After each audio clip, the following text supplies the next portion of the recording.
نحمده ونستعينه ونستغفره ونعوذ بالله من شرور أنفسنا ومن سيئات أعمالنا من يهده الله فلا مضل له ومن يضلل فلا هادي له وأشهد أن لا إله إلا الله وحده لا شريك له وأشهد أن محمدا عبده ورسوله يا أيها الذين آمنوا اتقوا الله حق تقاته ولا تموتن إلا وأنتم مسلمون يا أيها الناس اتقوا ربكم الذي خلقكم من نفس واحدة وخلق منها زوجها وبث منهما رجالا كثيرا ونساء واتقوا الله الذي تساءلون به والأرحام إن الله كان عليكم رقيبا يا أيها الذين آمنوا اتقوا الله وقولوا قولا سديدا يصلح لكم أعمالكم ويغفر لكم ذنوبكم ومن يطع الله ورسوله فقد فاز فوزا عظيما أما بعد فإن أصدق الحديث كتاب الله وخير الهدي هدي محمد صلى الله عليه وسلم وشر الأمور محدثاتها وكل محدثة بدعة وكل بدعة ضلالة وكل ضلالة في النار. வார்த்தைகளில் சிறந்தது அல்லாஹு தஆலாவுடைய வார்த்தை என்றும் வழிமுறைகளில் சிறந்தது நபி முஹம்மது ஸல்லல்லாஹு அலைஹி வஸல்லம் அவர்கள் காட்டிச் சென்ற வழிமுறைகள் என்றும் வழிமுறைகளில் மோசமானது இஸ்லாத்தின் பெயரால் ஏற்படுத்தப்படக்கூடிய புதுமைகள் அத்தனையும் பித்அத்துக்கள் எல்லாம் வழிகேடுகள் அத்தனையும் நரகத்துக்கு இட்டுச் செல்லும் என்ற நபி ஸல்லல்லாஹு அலைஹி வஸல்லம் அவருடைய பொன்மொழியை ஆரம்பமாக ஞாபகப்படுத்தியவனாக, அன்புக்குரிய சகோதரர்களே, அல்லாஹ்வின் நல்லடியார்களே, சகோதரிகளே, இன்றைய ஹுத்பாவிலே நாம் தஅவா களமும் மன தூய்மையும் என்ற தலைப்பில் ஒரு சில செய்திகளை மிகவும் சுருக்கமாக நானும் நீங்களும் பகிர்ந்து கொள்ளலாம். அன்புக்குரிய சகோதரர்களே, அல்லாஹு தஆலா அவனுடைய தீனை இந்த உலகத்தில் நிலைநாட்ட வேண்டும் என்ற நோக்கத்தில் அவன் தெரிவு செய்த ஒரு குழுவை, அவன் விரும்புகின்ற மனிதர்களை இதில் இணைத்துக் கொள்கிறான். தஅவா என்று சொன்னால் மேடைகளில் பேசுவது மட்டும்தான் தஅவா என்று நாம் நினைத்து விடக்கூடாது. தஅவா என்று சொன்னால் ரசூலுல்லாஹி ஸல்லல்லாஹு அலைஹி வஸல்லம் அவர்கள் சொன்னார்கள், பல்லிகு அன்னி வலவ் ஆயா, என்னை பற்றி உங்களுக்கு ஏதாவது ஒரு செய்தி தெரியுமாக இருந்தால் அந்த செய்தியை நீங்கள் சமூகத்துக்கு எத்தி வைத்து விடுங்கள் என்று நபி ஸல்லல்லாஹு அலைஹி வஸல்லம் அவர்கள் நமக்கு சொன்னார்கள். நபி அவர்களுடைய வாழ்க்கையை கற்றுக்கொள்கின்ற நானும் நீங்களும் நபி அவருடைய சொற்களாக இருக்கலாம், செயல்களாக இருக்கலாம், நபி அவருடைய அங்கீகாரங்களாக இருக்கலாம், இவ்வாறு நபி அவருடைய வாழ்க்கையோடு ஒட்டியுள்ள இன்னுமுள்ள விடயங்களாக இருக்கலாம், அத்தனையுமே இந்த தஅவாவுக்குள் உள்ளடங்கக்கூடியதாக இருக்கிறது. ரசூலுல்லாஹ் ஸல்லல்லாஹு அலைஹி வஸல்லம் அவர்கள் தஅவா செய்கிறோம் என்ற அடிப்படையில வெறுமனே மேடை பேச்சுக்களை மாத்திரம் செய்து கொண்டிருக்கவில்லை, அந்த சமூகத்தை பண்படுத்துகின்ற காரியங்களிலும் நபி ஸல்லல்லாஹு அலைஹி வஸல்லம் அவர்கள் ஈடுபட்டார்கள். அல்லாஹ்வுடைய மார்க்கத்திற்கு எவ்வாறு உதவி செய்ய வேண்டுமோ இதை போன்று சமூக சேவை என்ற பகுதிகளிலும் நபி ஸல்லல்லாஹு அலைஹி வஸல்லம் அவர்கள் ஈடுபட்டிருக்கிறார்கள். வெறுமனே நபி அவர்கள் மார்க்கம் என்ற அடிப்படையை வைத்து நாம் பயான் செய்யணும், மார்க்கத்திற்கு மாத்திரம் நாம் இப்படி ஈடுபடணும் அப்படின்னு ரசூலுல்லாஹ் ஸல்லல்லாஹு அலைஹி வஸல்லம் அவர்கள் ஒரு இடத்தில் அப்படியே தங்கி இருக்கவில்லை. நபி அவருடைய தஅவா பிரச்சாரம், தஅவா களம் எவ்வாறு இருந்தது என்று சொன்னால் ஒரு பெரிய வட்டமாக இருந்தது. நபி அவர்கள் அந்த அகீதாவை ஆரம்பமாக ஊண்டுவதோடு எப்பொழுதுமே தஅவாவுடைய அடித்தளம் அடிநாளம் நாங்கள் எங்களுடைய பாசையிலே சொல்லுவதாக இருந்தால் ஒரு கட்டிடத்துடைய பவுண்டேஷன் எப்படி இருக்க வேண்டுமோ அந்த உறுதியை நபி ஸல்லல்லாஹு அலைஹி வஸல்லம் அவர்கள் அகீதா என்ற அடிப்படையிலே சமூகத்தின் மத்தியிலே கொண்டு செல்ல வேண்டும். அதன் அடிப்படையில் அந்த சமூகம் உருவாக்கப்பட வேண்டும் என்பதற்கு பாடுபட்டார்கள். ரசூலுல்லாஹ்வுடைய தாவா களத்தை நாம் எடுத்து பார்க்கிறோம் என்று சொன்னால் நபி ஸல்லல்லாஹு அலைஹி வஸல்லம் அவர்கள் மக்காவிலே 13 வருடங்கள் பிரச்சாரம் செய்கிறார்கள். அந்த 13 வருட காலங்களிலும் நபி ஸல்லல்லாஹு அலைஹி வஸல்லம் அவர்கள் செய்த பிரச்சாரத்தினுடைய அடிப்படை என்னென்று சொன்னால் ஈமானுடைய அந்த உறுதியை மக்களுடைய உள்ளத்திலே பதிப்பதுதான். அகீதாவை உசூலுல் அகீதா என்று சொல்லக்கூடிய அந்த அடிப்படை கொள்கையை பதிப்பதுதான். அந்த கொள்கையை நபி அவர்கள் அந்த சமூகத்தினுடைய அந்த மக்களுக்கு மத்தியிலே பதித்ததற்கு பிறகு அவர்கள் அகீதாவிலே உறுதி பெற்றதற்கு பிறகு அல்லாஹ்வுடைய ஒரு சுன்னா என்ன தெரியுமா?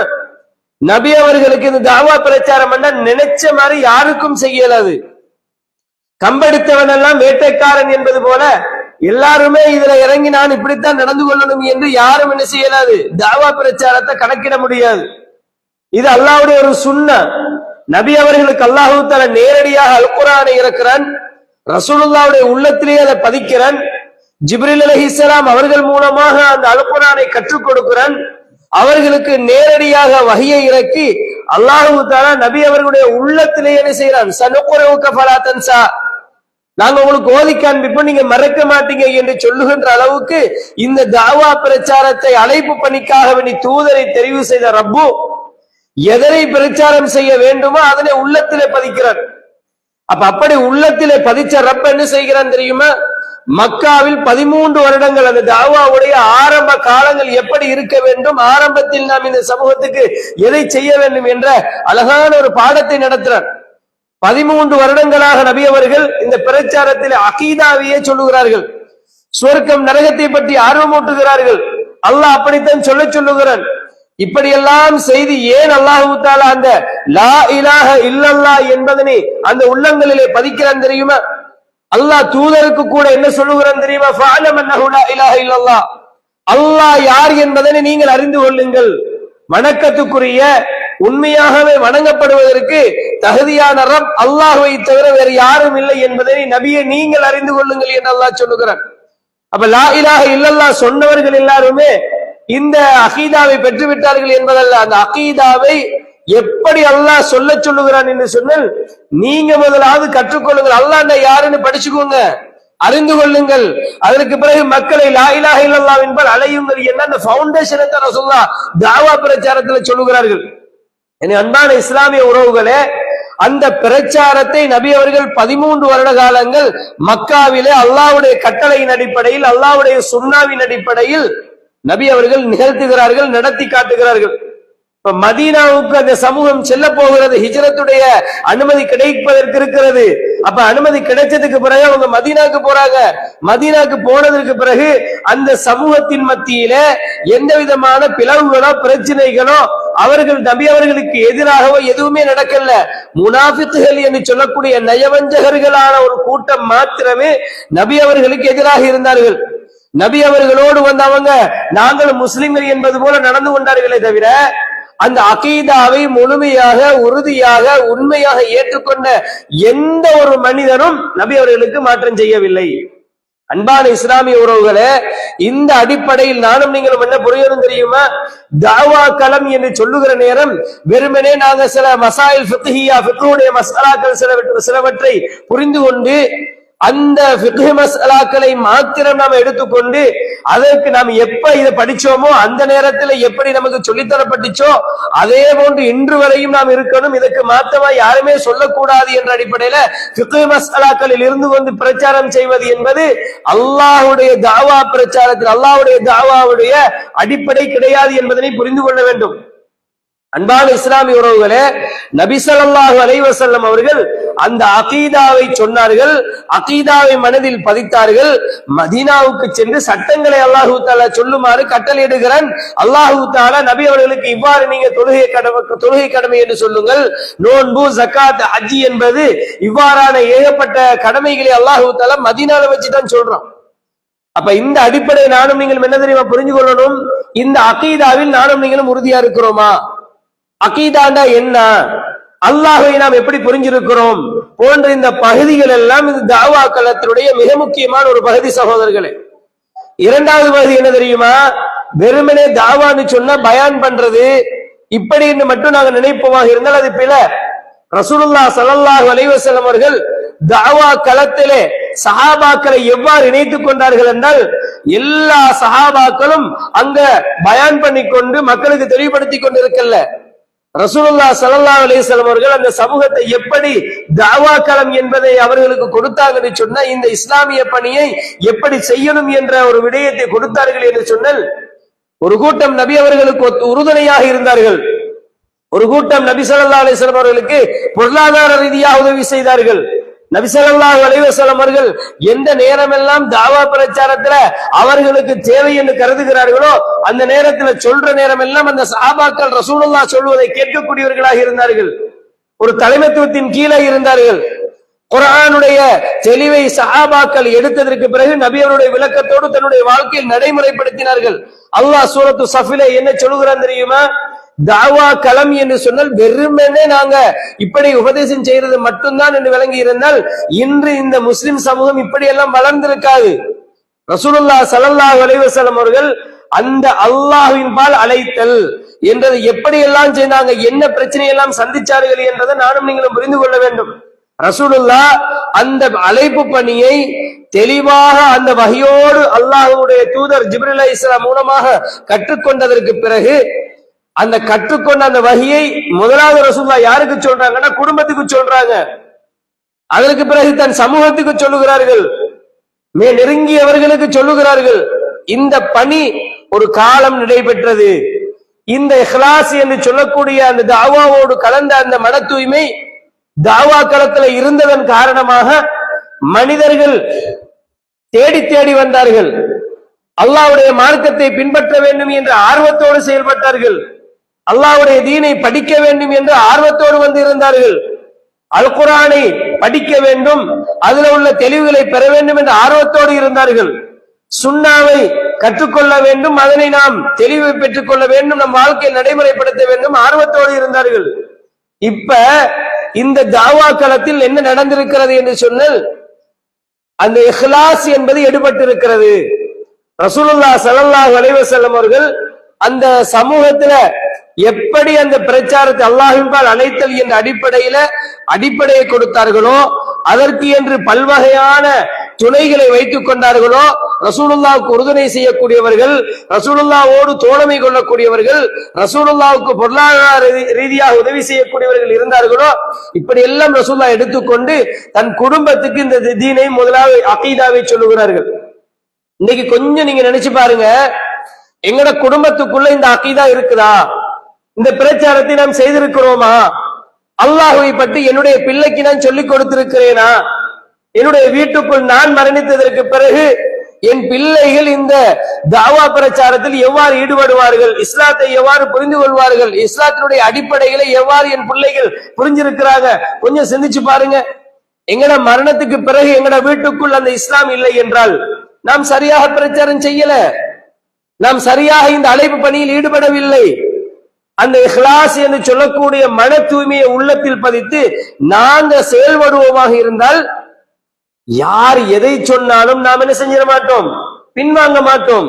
அந்த இஹ்லாஸ் என்பது இருக்கணும். அன்பான உறவுகளே, ரசூலுல்லாஹி ஸல்லல்லாஹு அலைஹி வஸல்லம் அவர்கள் அந்த பிரச்சாரத்தை 23 வருடங்கள் அல்லாஹ் தஆலா ரசூலுல்லாஹ்வை என்ன செஞ்சிட்டான், 23 வருடங்களோட எடுத்துட்டான். அதுக்கு பிறகு அபூபக்கர் ரலியல்லாஹு அவர்கள் வருகிறார்கள், உமர் ரலியல்லாஹு அவர்கள் வருகிறார்கள், உஸ்மான் ரலியல்லாஹு வருகிறார்கள். அதுக்கு பிறகு அலி ரலியல்லாஹு, இந்த சஹாபாக்கள் எல்லாருமே அந்த ரசூலுல்லாஹ்வுடைய பாசறையிலே வளர்ந்து பெற்ற அந்த நசீஹத்தின் அடிப்படையிலே அந்த பிரச்சாரத்தை சரியாக செய்தார்களா இல்லையா? அந்த பிரச்சாரம் இந்த உலகத்திலே ஊண்டப்பட்டதா இல்லையா? அதற்கு பிறகு சில அரசியல் பிரச்சனைகள் வந்தாலும் கூட இன்று உலகத்திலே இஸ்லாம் இந்த அளவுக்கு வியாபித்திருப்பதற்கான காரணம் என்ன? அன்பான இஸ்லாமிய உறவுகளே, அன்றைய சஹாபாக்கள் வரக்கூடிய அந்த பிரச்சனைகள் அவர்கள் இஹ்லாஸோடு செயல்படாமல் இருந்திருந்தால் இன்று இந்த அளவுக்கு இஸ்லாம் பிரமாண்டமான முறையில வளர்ந்திருக்காது என்பதை நானும் நீங்களும் புரிந்து கொள்ள வேண்டும். இதெல்லாம் ஏன் சொல்லுகிறேன் என்றால், அத்தாவத்து இலல்லாஹ், அல்லாஹுடைய பாதையிலே நாம் அழைப்பு பணியை செய்யணும் என்ற இந்த பகுதியில நாம் சரியாக நடந்திருக்கிறோமா என்று கற்பனை செஞ்சு பார்க்கணும்.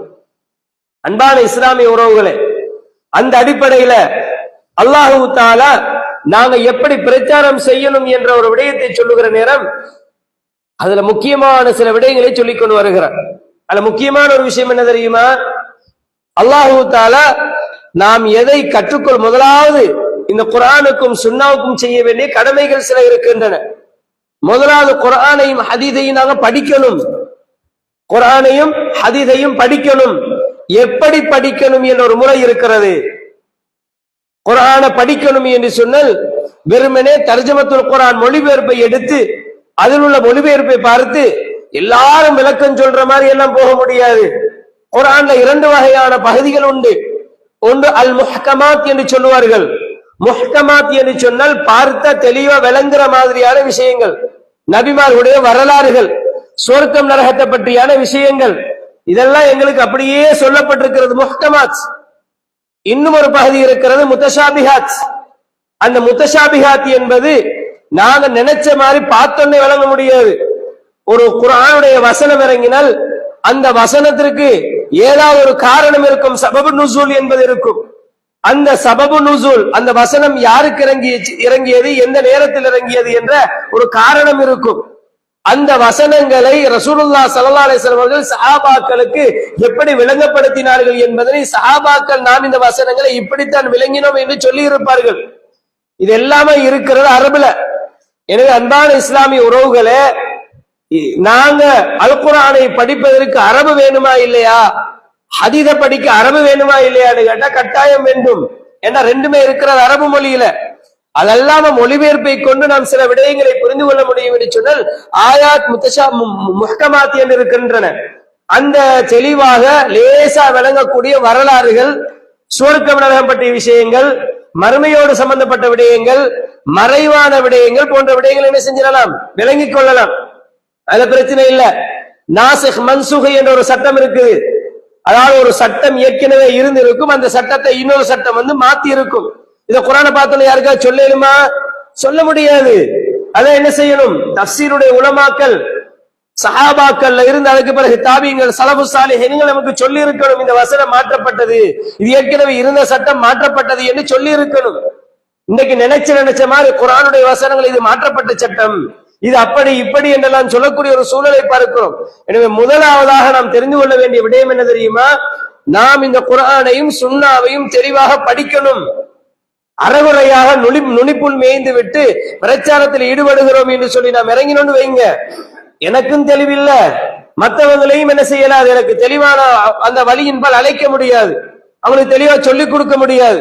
எனக்கு தெளிவா ஒரு விஷயம் தெரியுமா, அது அவர்களுக்கு நாங்கள் என்ன செய்யலாம், முன்வைக்கலாம். எனவே அன்பான இஸ்லாமிய உறவுகளை, முதலாவது அல் குர்ஆனையும் சுன்னாவையும் தெளிவா படிக்கிறது ஒரு முஸ்லிமுடைய கடமை.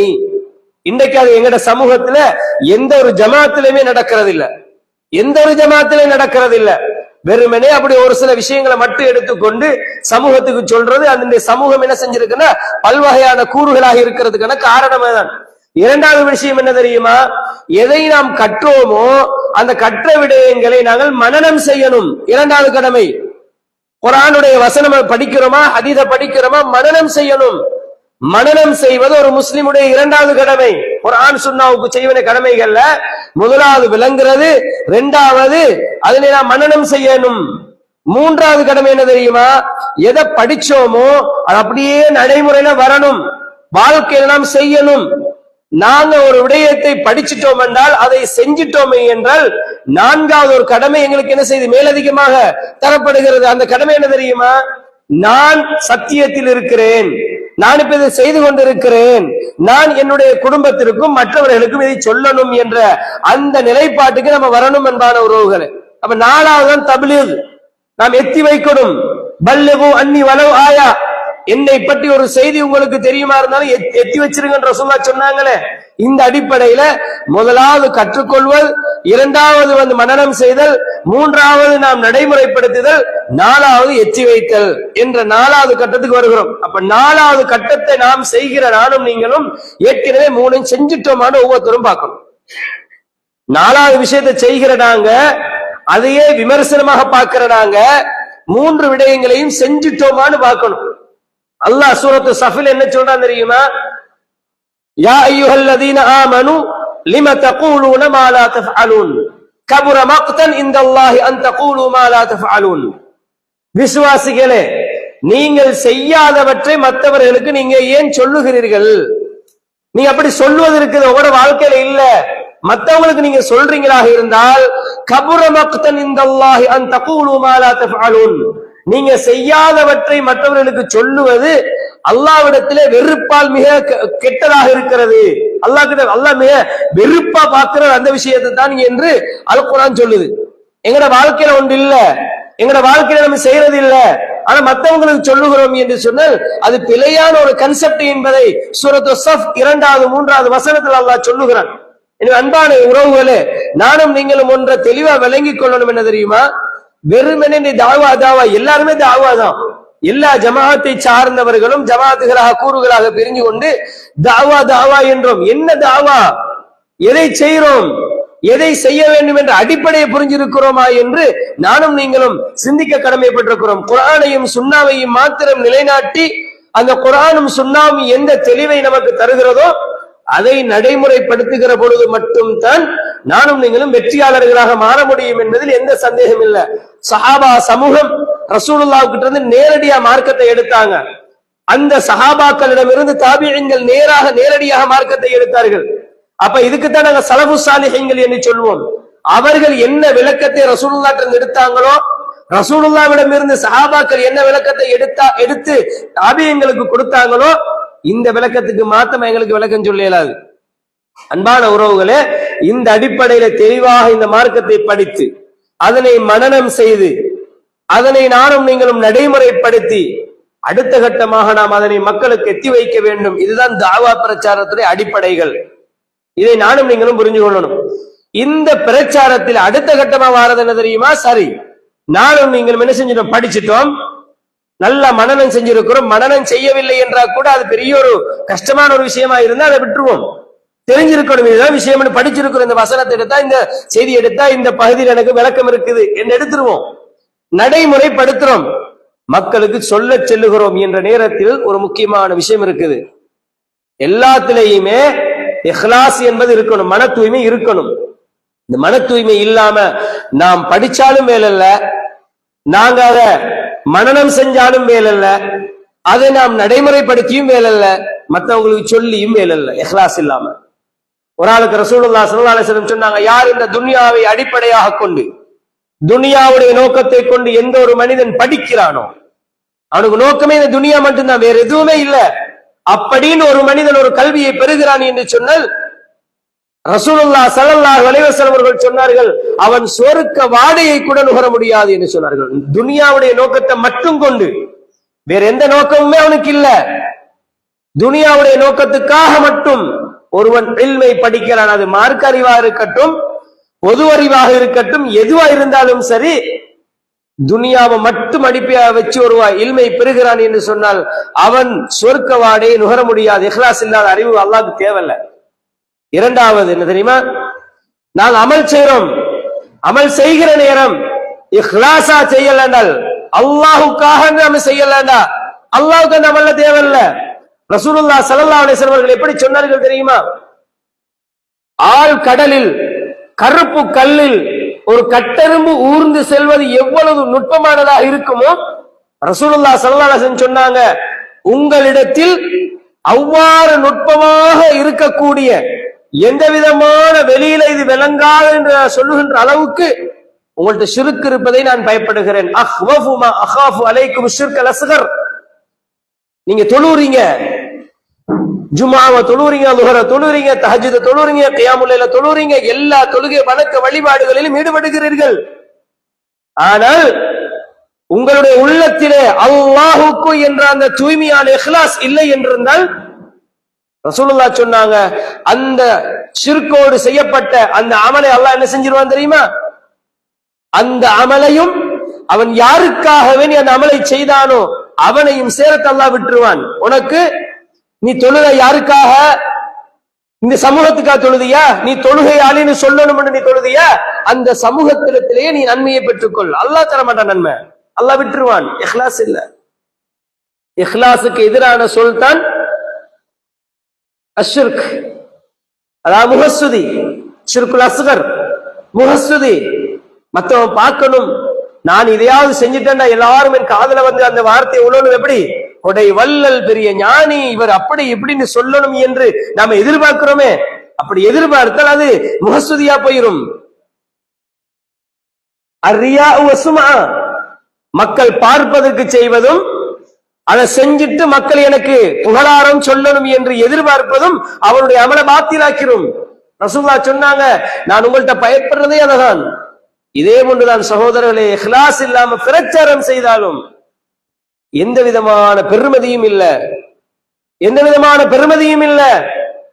இன்றைக்கு நானும் நீங்களும் ஏதாவது ஒரு உபதேசத்தை, ஒரு தாவா பிரச்சாரத்தில் ஏதாவது ஒரு கட்டத்தில் பொருளாதார ரீதியாகவோ அல்லது பேச்சாற்றலாகவோ எழுத்தறிவோடோ அல்லது எந்த ஒரு துறையிலேயாவது எந்த ஒரு பகுதியிலேயாவது நாம் இந்த தாவா பிரச்சாரத்துக்கு உதவி செய்கிறோம் என்றால் இஹ்லாஸ் இல்லன்னு வைங்க, அதுல எந்த பெருமதியும் இல்லை. நீங்க கோடிக்கணக்கு செலவழிச்சிருக்கலாம், நீங்க கோடிகளை கொட்டி இருக்கலாம். அன்பான உறவுகளை அல்லாஹு தஆலா நாங்க எவ்வளவு என்று பார்க்க மாட்டான், எப்படி என்று பார்ப்பான். நாம் எவ்வளவு செலவழிச்சோம் என்று அல்லாஹ்க்கு தேவையில்ல, எப்படி செலவழிச்சோம் என்று அல்லாஹ் பார்ப்பான். இன்னைக்கு எங்க சமூகத்தில் இருக்கக்கூடிய முரண்பாடுகள் என்ன தெரியுமா? ஆரம்ப காலத்துல தாவா பிரச்சாரத்தில் ஈடுபட்டவர்கள், அல்லாஹுக்காக வேண்டி ஈடுபட்டவர்கள் இஹ்லாஸோடு ஈடுபட்டாங்க. இந்த பிரச்சாரத்திற்காக வேண்டி அல்லாஹுக்காக வேண்டி சோதனைகளை சந்தித்தவர்கள் இருக்கிறார்கள். ரோட்ல போகையில ஏசுவாங்க, ரோட்ல போகையில அவங்களுக்கு பல்விதமான இன்னல்கள் நடைபெறும். சில நேரங்கள்ல அவர்களுக்காக வேண்டி எத்தனை விதமான எதிரான சட்ட நடவடிக்கைகள் எடுக்கப்பட்டிருக்கின்றன. மஸ்ஜிதுகள் இல்ல, தொழுறதுக்கு வாய்ப்பு இல்ல, சுன்னா முறைப்படி எதை செய்வதற்கும் வாய்ப்பே இல்ல. இப்படியான கட்டங்கள் எல்லாம் கஷ்டப்பட்டு உருவாக்கப்பட்டவைகள் தான் இன்று இவ்வாறான மஸ்ஜிதுகள். அன்பான உறவுகள், ஆரம்ப காலங்களில் இருந்து நாம் இந்த இடங்களுக்கு வந்து சில காரியங்களை செய்திருக்கிறோம், பார்த்திருக்கிறோம். கண்ட கஷ்டங்களை நாம் இன்னும் எங்களுடைய மனங்களிலே பதிந்திருக்கின்றன. பட்ட கஷ்டங்கள் அழியவில்லை, போராட்டங்கள் அழியவில்லை, இதற்காக வேண்டி எடுத்த முயற்சிகள் இன்னும் மறக்கவில்லை. பல்வகையான பிரச்சனைகளோடு இன்னல்களோடு இந்த பிரச்சனை, இந்த தாவா களத்தில் ஈடுபட்டவர்கள் மூத்த ஆலிம்கள் இருக்கிறார்கள். அல்லாஹு தஆலா அருள் செய்ய வேண்டும். அவர்களில் ஒரு சிலரை அவன் பக்கம் எடுத்து விட்டான், இன்னும் ஒரு சிலர் அல்லாஹு தஆலா அவர்களுக்கு ஆயுளை நீடித்து கொடுக்க வேண்டும், இன்னும் பிரச்சாரத்தில் ஈடுபட்டுக் கொண்டிருக்கிறார்கள். அல்லாஹ் யர்ஹமுஹும். அன்பான இஸ்லாமிய உறவுகளை, நான் பேரை யார் யார் என்று சொல்ல விரும்பல. எங்களுக்கு எல்லாம் இருக்குது அந்த இஹ்லாஸ். இன்றைக்கு என்னையும் உங்களையும் கூட வச்சிருக்குது. ஆனா இன்றைக்கு நிலைமை என்ன தெரியுமா? மஸ்ஜிதை நிர்வகிப்பதற்கு தகுதியான ஒருவர் இல்லை என்ற போராட்டம் மஸ்ஜிதுகள்ல. மஸ்ஜிதுகளை நிர்வகிக்கிறதுக்கு தகுதியான இஹ்லாஸோட உள்ள ஒருவர் இல்லை என்ற பிரச்சனை. ஏதோ ஒரு வகையில ஒரு நிர்வாகத்தை நாங்கள் கொண்டு வந்து விட்டோம், அந்த நிர்வாகத்தை போட்டுட்டோம் என்று சொன்ன இது எல்லா மஸ்ஜிதுகளிலும் இருக்கக்கூடியவைகளை இந்த இடத்துல நான் ஞாபகப்படுத்துறேன். அன்பான உறவுகளே, அந்த நிர்வாகத்திற்கு ஒத்துழைப்பு கொடுப்பதற்கு மனம் இல்லை. எங்கட தனிப்பட்ட பிரச்சனை இருக்குது, அந்த தனிப்பட்ட பிரச்சனை எல்லாம் இந்த இடத்துக்கு பொருத்தம் இல்லை, இந்த எல்லைக்குள் பொருத்தம் இல்லை. நாம் எப்பொழுது அல்லாஹுடைய பாதையில் அழைப்பு பிரச்சாரத்தில் ஈடுபட வேண்டும் என்று நாம் இறங்கிட்டோமோ அப்ப அந்த வார்த்தைகள் பொருத்தம் இல்லை. அவர் அப்படி இவர் இப்படி என்ன, அது அவரோட நீங்க நாங்க பேசிக்கொள்ள வேண்டிய விடயங்கள். ஆனா பிரச்சாரத்துல செய்ய இயலாது. விமர்சனம் என்பது என்னுடைய ஒரு பிழை இருக்குமாக இருந்தால் சில நேரம் எனக்கு தெரியாமல் நடந்திருக்கும், அல்லது என் மீது சுமத்தப்பட்டிருக்கும். சில வேளை நான் தெரிஞ்சு செஞ்சிருப்பேன். என்னோட தான் பேசணும். இப்படி நாம் ஒவ்வொருவரோடு ஒவ்வொரு பிரச்சனையை காட்டி அதற்கு நாங்க மெயினா காட்டுற இடம் என்ன தெரியுமா? மஸ்ஜித். அவர் நிர்வாகத்தில் இருக்கிறார், அதனால நான் பள்ளிக்கு வர மாட்டேன். அவர் நிர்வாகத்தில் இருக்கிறார், நான் அந்த பள்ளிக்கு ஹெல்ப் பண்ண மாட்டேன். அன்பான உறவுகளை சிந்திச்சு பாருங்க. இன்னைக்கு ஒவ்வொரு மஸ்ஜிதிலும் நடக்கிற முசீபத்துகள் இதெல்லாம். அல்லாஹ் தஆலா அவருடைய தீனை கற்றுக்கொள்வதற்காக ஆரம்ப காலத்தில் எங்களுக்கு தந்த அந்த தியாக உணர்வு எங்கள்கிட்ட இப்ப இல்லையே. எந்த இடத்துல அல் குர்ஆனை பற்றி எங்களுக்கு போதிக்கப்படுகிறது கேள்விப்படுறோமோ அங்க போயிட்டு அந்த தீனை நாங்க படிச்சோமே, அந்த அல் குர்ஆனை படிச்சோமே, அதற்காக வந்த எதிர்ப்புகளை சந்திச்சோமே. ரசூலுல்லாஹ் ஸல்லல்லாஹு அலைஹி வஸல்லம் தாருல் அர்கம் என்று சொல்லக்கூடிய அந்த வீட்டிலே சஹாபாக்களுக்கு அல்லாஹ்வுடைய மார்க்கத்தை ரகசியமாக போதிக்கிற நேரம் அந்த உறுதியோடு சென்று அந்த மார்க்கத்தை கற்றவர்கள் போல ஒளிஞ்சி ஒளிஞ்சி சென்று மார்க்கத்தை படிக்கக்கூடிய ஒரு சமூகமாக எங்களுடைய சமூகம் இருந்தது. இன்றைக்கு வசதி வாய்ப்புகளோடு நாம இன்றைக்கு எந்த விதமான பிரச்சனையும் இல்லாம எங்களுக்கு சுன்னா முறைப்படி தொலையலும், ஜுமாவ தொலையலும், 5 நேர தொழுகையை தொலையலும், எங்கட காரியங்களில் ஈடுபட இயலும் என்று அல்லாஹ் விரிவாக்கி தந்ததற்கு பிறகு வந்திருக்கிற முசீபத் என்ன தெரியுமா? ஷைத்தான் எங்களுடைய உள்ளங்களில் விளையாட ஆரம்பிச்சிட்டான். அதனால நான் அல்லாஹுக்காக வேண்டி கொடுத்து கொண்டிருந்ததை நான் தரமாட்டேன் என்று எங்களுக்கு அல்லாஹ் ஒரு ஆளை வச்சு இல்லாட்டி ஒரு 2 பேரை வச்சு எங்களை இந்த இஸ்லாத்துக்கு செய்யக்கூடிய உதவியை விட்டு தூரமாக்கிட்டான். நடக்குதா இல்லையா? இந்த இடத்துல இருக்குதா இல்லையான்னு எனக்கு தெரியாது. நான் பொதுவாக இந்த தாவா பிரச்சாரத்தில் நடந்திருக்கக்கூடிய முசீபத்தை சொல்றேன். ஒரு ஆளுக்காக வேண்டி பள்ளிக்கு நான் வர மாட்டேன். நிர்வாகத்தில் ஒருத்தர் வந்துட்டார், அவருக்காக வேண்டி நான் எந்த ஹெல்ப்பும் தர மாட்டேன். உறுதுணை எனக்கிட்ட இல்ல, அவரை தூக்குங்க நான் வாரேன். தூக்கினா அந்த இடத்துக்கு வாரதுக்கு ஒத்தரம் இல்ல, தூக்கினாலும் இவர் வாரதும் இல்ல. இன்னைக்கு அப்படி போயிட்டு அன்பான உறவுகளே, இன்னைக்கு மஸ்ஜிதுகளுக்கு சுன்னா முறைப்படி தெளிவான மார்க்கத்தை எடுத்து தெளிவாக சொல்லக்கூடிய எடுத்துக் கொள்ளாதீர்கள். மார்க்கத்தை படிக்க வேண்டும் என்ற நோக்கத்தில் நாம் யாரையும் என்ன செய்யணும்? அணுக வேண்டும். அது ஒரு பொதுமகனாக இருக்கலாம், ஒரு தாயாக இருக்கலாம், யாராக இருந்தாலும் யாருடைய உள்ளத்தையும் யாருக்கும் ரீட் பண்ணல, யாருக்கும் தெரியா. என் உள்ளத்துல என்ன, நான் என்ன நினைச்சு என்ன வச்சு பேசிக்கொண்டிருக்கிறேன் உங்களுக்கு தெரியாது. நீங்கெல்லாம் என்ன நோக்கத்துல இப்ப என்ன பாக்குறீங்கன்றதும் எனக்கு தெரியாது.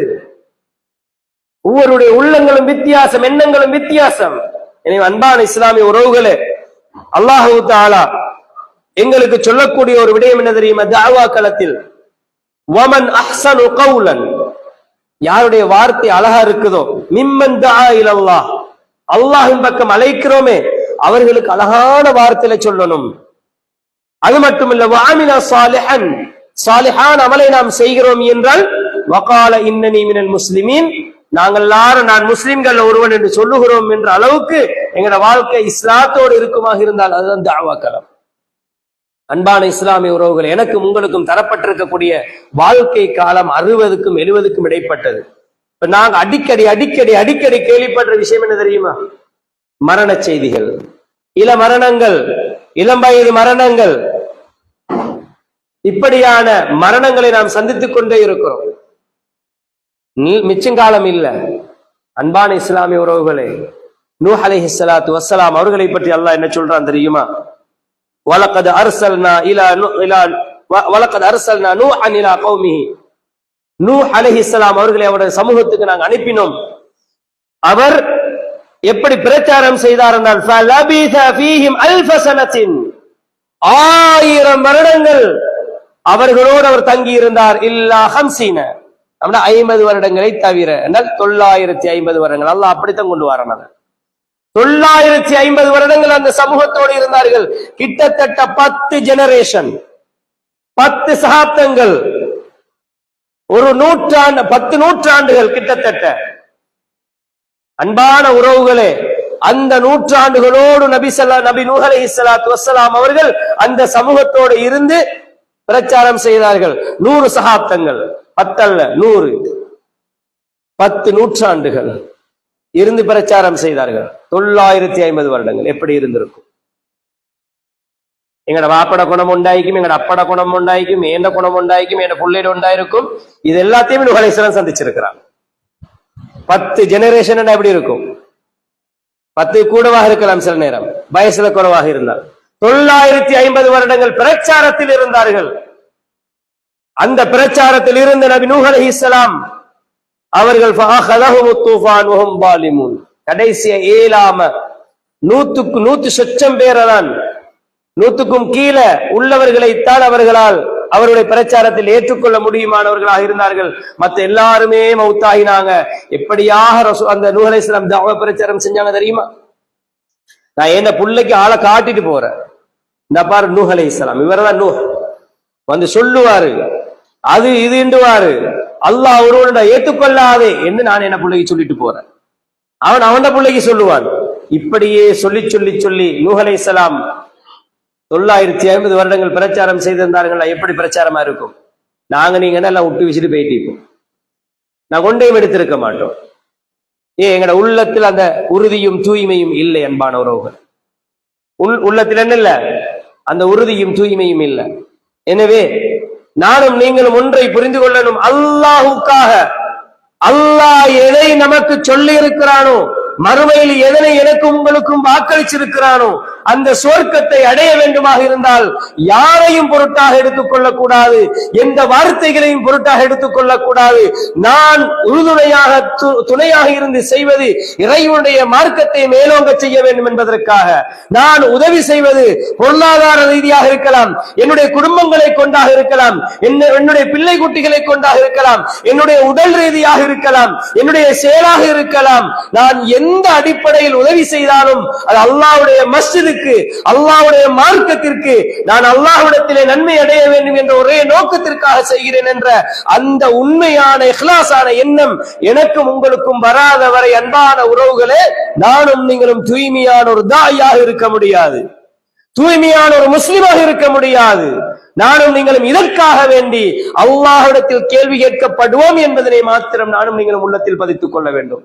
கொடுத்ததை ரிட்டர்ன் எடுக்கிற மாதிரியான வேலை எங்களுக்கு செய்யலாம். அல்லாஹ்க்கு கொடுத்தேன், திருப்பி நான் வாங்கிட்டேன் என்று சொல்லேலுமா? நினைச்சு பாருங்க. மஸ்ஜிதுகள் என்பது என்னுடைய உங்களுடைய வீடு அல்ல, இது அல்லாஹுடைய வீடுகள். பைத்துல்லாஹ், அல்லாஹுடைய வீடு. இதுக்கு கொடுக்கிற எந்த ஒரு சதமும் எனக்கு சொந்தம் இல்லை. அல்லாஹ்வுடைய மார்க்கத்துக்கு கொடுக்கிற எதுவும் எனக்கு சொந்தம் இல்லை. ஒரு 10,000 நாங்க கொடுக்கிறோம், நாங்க தாவா கமிட்டிக்கு கொடுக்கிறோம், நாங்க நீங்க தாவா பிரச்சாரத்துக்காக அவனை பயன்படுத்துங்கன்னு கொடுத்துட்டு திருப்பி வந்து நான் தந்த 10,000 என்ன செஞ்சீங்கன்னு கேள்வி கேட்டா நாம உள்ளத்தால கொடுத்ததாக அது மாறாது. எனவே அன்பான உறவுகளை, இதை நானும் நீங்களும் புரிந்து கொள்ளணும். அல்லாஹு தஆலா அந்த தூய்மையான எண்ணத்திற்கு என்ன பரிசுகளை எனக்கும் உங்களுக்கும் தர காத்திருக்கிறான் என்பதனை இரண்டாவது பகுதியிலே சுருக்கமாக ஒரு சில வினாடிகளில் பார்ப்போம். நானும் நீங்களும் எங்களுடைய உள்ளங்களை தூய்மைப்படுத்திக் கொள்ளணும். நாங்க யாரோடு உள்ள தனிப்பட்ட விஷயங்களையும், நாங்க மஸ்ஜிதோடு, அல்லாஹுடைய பிரச்சாரங்களோடு, அல்லாஹுடைய மார்க்கத்திற்காக வேண்டி நாம் எங்களை ஈடுபடுத்திக் கொண்ட அந்த செயல்களோடு கலந்து கொள்ளக்கூடாது. அவைகளை நாங்கள் சுமூகமான முறையில் நிவர்த்தி செய்து கொண்டு இறைவனுக்காக இந்த உலகத்தில் வாழ்ந்து மரணிக்கக்கூடிய பாக்கியத்தை நானும் நீங்களும் பெற்றுக்கொள்ள வேண்டும். வல்ல ரஹ்மான் எனக்கும் உங்களுக்கும் தௌஃபீக் செய்வானா.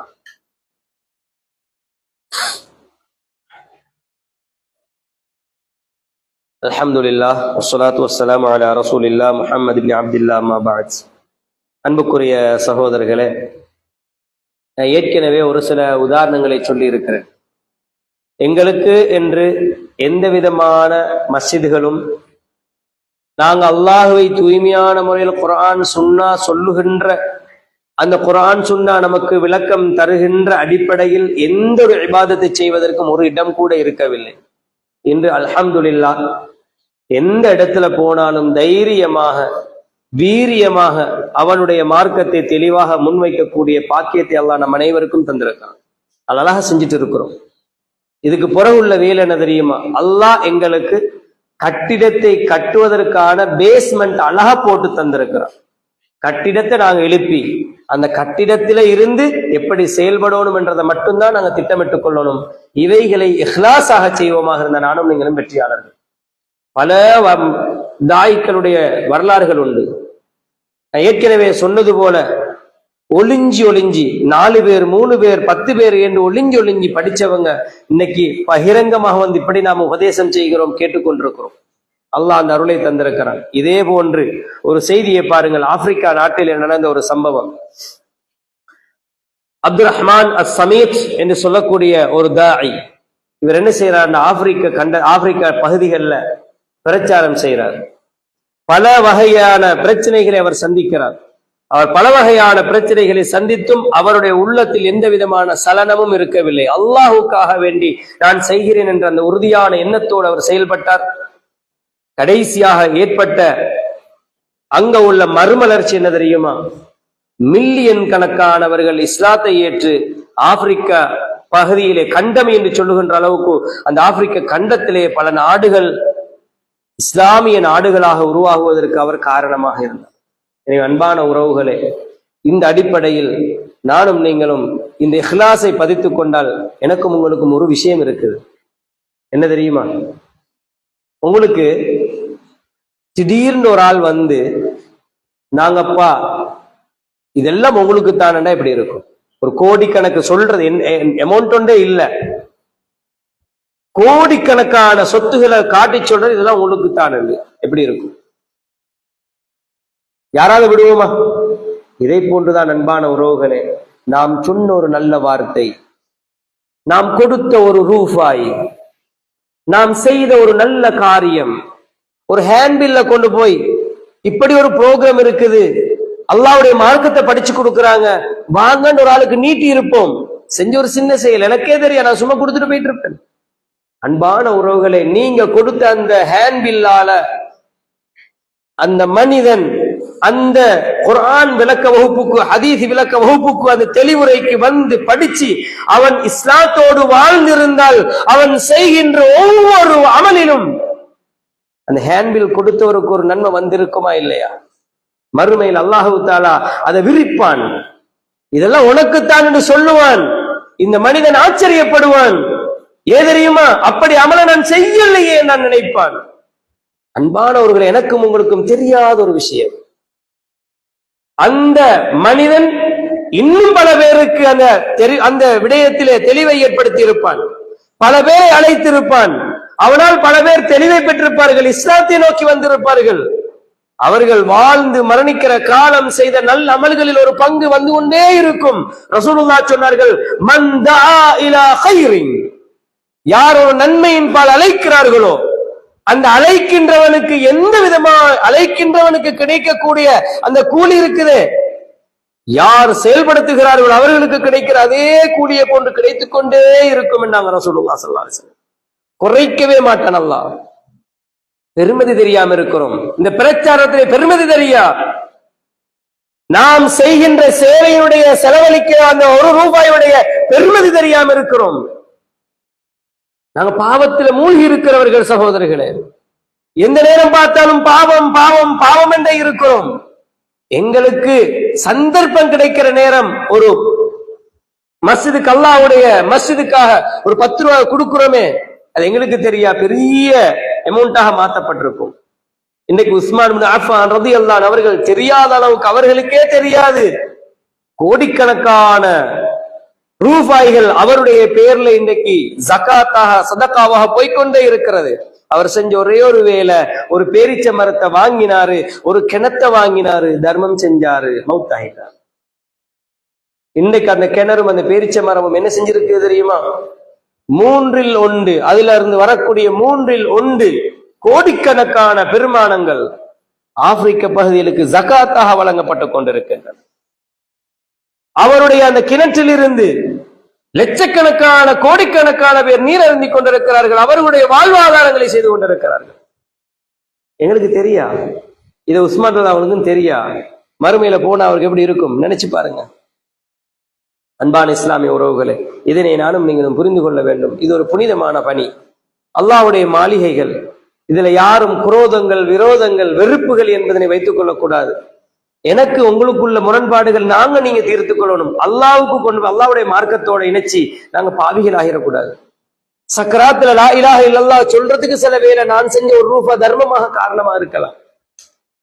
நான் ஒரு மஸ்ஜிதில் இருக்கக்கூடிய இமாமுக்கு கொடுத்த ஒரு உணவு கவலமாக இருக்கலாம். எங்களுக்கு அதெல்லாம் தரையலா, நான் செலவழிக்க மாட்டேன், வரமாட்டேன், ஒத்துழைப்பு தர மாட்டேன் என்று நாம் எல்லாம் ஒதுங்குவோமாக இருந்தால், அன்பான உறவுகளை, நானும் நீங்களும் மறுமையில போயிட்டு எதை சந்திக்க போகிறோம்? நான் மிச்சம் உங்களுக்கு சொல்ல வேண்டிய அவசியம் இல்லை. உங்களோட ஊர்ல நடந்த ஒரு சில வருடங்களுக்கு முன்னால் நடந்த ஜனாசாக்களை கொஞ்சம் நினைச்சு பாருங்க. அந்த புள்ளல் எப்படி போனாங்க, எப்படி திரும்பி வந்தாங்க. ஏதாவது அவருடைய பிளான் பண்ணி கொண்டு போனாங்களா? இது எனக்கும் உங்களுக்கும் வராதுன்னு என்ன நிச்சயம்? என்ன நிச்சயம் அன்பான உறவுகளே? அல்லாஹுவை பயந்து கொள்வோம், அல்லாஹுக்காக இந்த உலகத்தில் வாழ்வோம், அல்லாஹ் தந்திருக்கிற ரிஸ்கில் அல்லாஹுக்காக செலவழிப்போம், அல்லாஹுடைய மஸ்ஜிதுகளை ஒளிமயமாக்குவோம், இபாதத்துக்களை கொண்டு உயிர்ப்பிப்போம்.